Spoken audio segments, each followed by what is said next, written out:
Advance का paper 2 का question number 10 है जो मेरे सामने लिखा हुआ है। एग्जैक्टली ये प्रॉब्लम आपसे पूछा गया है, यहाँ n की वैल्यू पूछी गई है 5/√n। क्वेश्चन है charge is kept at the centre point P of the cylindrical region, the two is subtended a half angle theta at P, जैसे थीटा दिखाया गया यहाँ पे देखिए। ऐसा ने फिगर थीटा 30 डिग्री है। देन फ्लक्स, उस समय फ्लक्स दिया है कर्व सरफेस जो फ्लक्स दिया फाई माना गया है। अगर थीटा 60 डिग्री हो तो फ्लक्स को इन्होंने 5/√n लिख दिया है। Where the value of n is integer number पे, और ये एग्जैक्टली सेम क्वेश्चंस हमारे क्लास नोट टीचिंग से मैच करता है। यहाँ पे कर्व सरफेस और फ्लक्स मैंने निकाला है।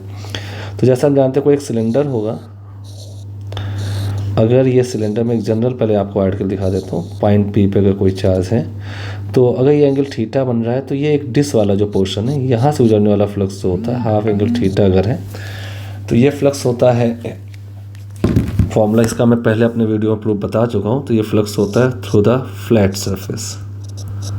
ये फ्लक्स वैल्यू होती है Q/2ε0 1 - cos थीटा। ठीक है, ऐसे सेम इस तरह से भी फ्लक्स गुजरेगा इस फ्लैट सरफेस से। तो फ्लैट सरफेस ईच से इतना गुजर रहा है तो नेट फ्लैट सरफेस कितना है, फ्लैट सरफेस से नेट जो फ्लक्स गुजरेगा वो पास होगा twice of Q/2ε0 1 - cos theta, ये गुजरेगा। अब हम जानते हैं कि अगर प्लस Q चार्ज ये रखा हुआ है तो ये क्लोज सरफेस है, क्लोज सरफेस से नेट फ्लक्स क्या होगा, नेट फ्लक्स जो आएगा flux through the flat surface, flat से नेट है, plus flux through curve surface. तो फ्लक्स थ्रू कर्व सरफेस जो आने वाला है तो flux net minus flux through flat net. और गॉस में बताती है क्यू चार्ज इनक्लोज्ड है तो नेट फ्लक्स होगा Q/ε0 माइनस, और ये गॉस देखें यहाँ पे 2 हो जाए कैंसिल, तो फ्लैट सरफेस नेट आएगा Q/ε0 1 - cos थीटा, जो कि Q/ε0 cos थीटा बन जाएगा 5 थ्रू कर्व सरफेस। ये मैंने एक स्टैंडर्ड जनरल आर्टिकल प्रूफ करा दिया। अब हमारी कंडीशन देखें, कह रहा है फ्लक्स 5 होगा अगर थीटा हमारे पास 30 डिग्री है।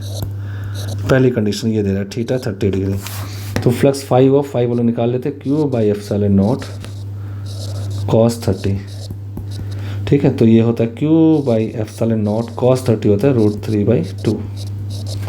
एक इक्वेशन बन गई। अब कह रहा है जब थीटा 60 डिग्री होगा तो फ्लक्स हमारे पास आ जाएगा Q/ε0 cos 60 विच इज़ 1/2। तो Q/ε0 इंटू 1/2। और गौर देखिए ये जो फ्लक्स आ रहा है इसी को मैं 5 कर दूँ तो 5 की वैल्यू जो आपके पास आ रही दिस इज़ 1/√3 टाइम्स दिस, तो दिस इज़ 5/√3। और हमें प्रॉब्लम दिया है 5/√n, 5/√n। यहाँ कंपेयर करते n = 3, ये हमारा आंसर है। और ये IITJ एडवांस पेपर 2 में क्वेश्चन नंबर 10 पूछा गया है। और यही सेम क्वेश्चंस हमारे ये फॉर्मूला लिखा है, यहाँ पे cos थीटा की वैल्यू लिखी हुई है। अगर आप यहाँ देखें ये आपके पास थीटा बनता है, तो ये डायग्राम अगर थीटा बनता है तो थीटा के टर्म में L और R के टर्म में थीटा लिख दिया cos थीटा, और इस तरीके से आपका आंसर 3 बन जाता है। इसको आप कंफर्म कर सकते हैं। और अगर आपको हमारा वीडियो अच्छा लगा है, करीब IITJ एडवांस के दोनों पेपर मिला करके मेरे क्लास नोट्स से as it is same concept या सेम वैल्यूज़ के साथ करीब 7 से 8 क्वेश्चंस मैच किए हुए हैं। प्लीज़ अपने दोस्तों के साथ लाइक, शेयर और सब्सक्राइब कर दें।